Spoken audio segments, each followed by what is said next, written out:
Bismillahirrahmanirrahim. Assalamualaikum warahmatullahi wabarakatuh. Hamdan wa syukran lillah. Salatan wa salaman ala rasulillah wa ala alihi wa ashabihi wa mawala. Amma ba'du. Para pemirsa mimbar penyuluh yang dirahmati oleh Allah subhanahu wa ta'ala. Dalam kitab Mukasyafatul Qulub karya Hujjatul Islam Imam Al-Ghazali rahimahullah, disebutkan ada sebuah kisah tentang Nabi Daud alaihissalam dengan seekor cacing tanah. Al-kisah pada suatu hari ketika Nabi Daud alaihissalam sedang membaca kitab Zabur di zawiyahnya, dia melihat seekor cacing tanah. Ketika itu terlintas dalam hati Nabi Daud alaihissalam dan berkata dalam hatinya, untuk apa Allah subhanahu wa ta'ala menciptakan seekor cacing tanah? Atas izin Allah, cacing tersebut dapat mendengar dan dapat berbicara. Kemudian berkata kepada Nabi Daud alaihissalam, wahai Nabi Allah, aku diilhamkan oleh Allah subhanahu wa ta'ala pada siang harinya aku bertasbih memuji Allah subhanahu wa ta'ala, membaca subhanallah sebanyak 1000 kali. Dan apabila malam tiba, aku pun membaca sholawat kepada Nabi Muhammad SAW sebanyak 1000 kali. Ketika itu Nabi Daud alaihissalam kaget. Dia kemudian beristighfar kepada Allah, bertobat, memohon ampun kepada Allah subhanahu wa ta'ala, dan kemudian dia mengamalkan apa yang diamalkan oleh cacing tanah tersebut. Siang hari dia bertasbih kepada Allah sebanyak 1000 kali, dan di malam hari dia membaca sholawat kepada Nabi Muhammad SAW sebanyak 1000 kali.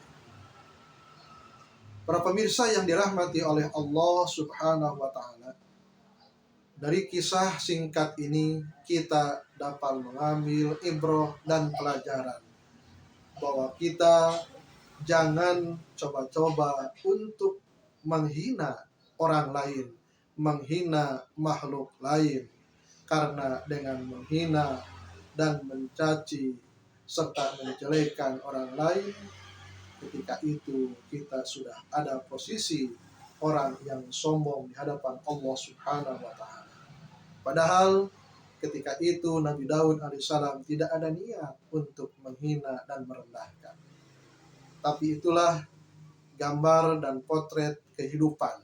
Kita sering meremehkan orang lain, kita sering menganggap rendah kepada orang lain.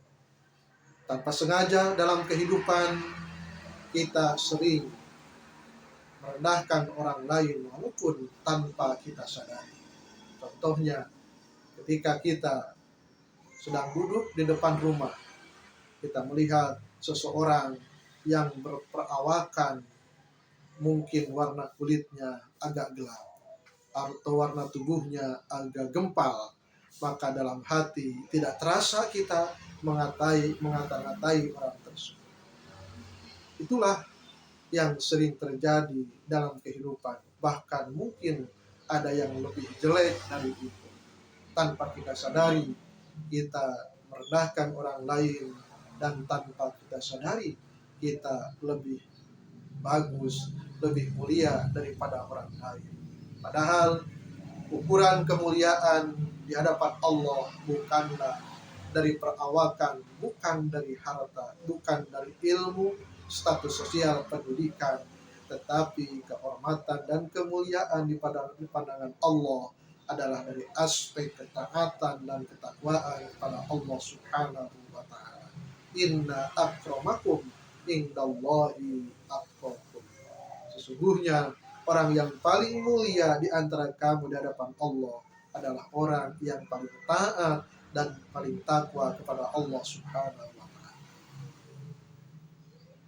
Dalam sebuah syair, para penyair mengingatkan kita, la tahtakir madunaka falikulli syai'in maziyatun. Janganlah kalian menghina orang yang ada di bawahmu, karena setiap sesuatu, setiap orang memiliki keistimewaan. Itulah bagaimana gambaran seekor cacing tanah, dipandang hina, dipandang rendah, tetapi dia memiliki keistimewaan berzikir kepada Allah Subhanahu wa Ta'ala. Selanjutnya, terkadang kita menganggap rendah orang lain, menganggap hina orang lain. Belum tentu orang tersebut hina dan rendah, bahkan mungkin orang yang kita rendahkan, orang yang anggap kita sepele, justru lebih taat kepada Allah, lebih kuat keyakinannya, lebih ikhlas, lebih sabar, dan lebih banyak beribadah kepada Allah dibanding kita sendiri. Ada satu hal yang menarik, perkataan para ulama, bahwa umur seekor binatang itu ditentukan bagaimana banyak dan sedikitnya mereka berzikir kepada Allah Subhanahu wa Ta'ala. Ketika binatang itu berzikir kepada Allah, maka umurnya akan tetap diberikan. Tetapi ketika binatang tersebut berhenti berzikir, maka umurnya dicabut oleh Allah Subhanahu wa Ta'ala. Bandingkan dengan kita, bagaimana kita sebagai seorang manusia yang sering lupa mengingat Allah, sering lupa berzikir kepada Allah.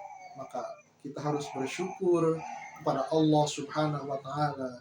Kita diciptakan sebagai makhluk yang terbaik, tetapi kita pun jangan merasa diri lebih baik dari orang lain, jangan merasa lebih baik, lebih mulia dari makhluk-makhluk lain. Semoga menjadi motivasi dan introspeksi bagi diri kita semua, dan semoga Allah melindungi kita semua agar kita dapat menjaga hati kita, tidak meremehkan, tidak merendahkan orang lain. Semoga bermanfaat. Wassalamualaikum warahmatullahi wabarakatuh.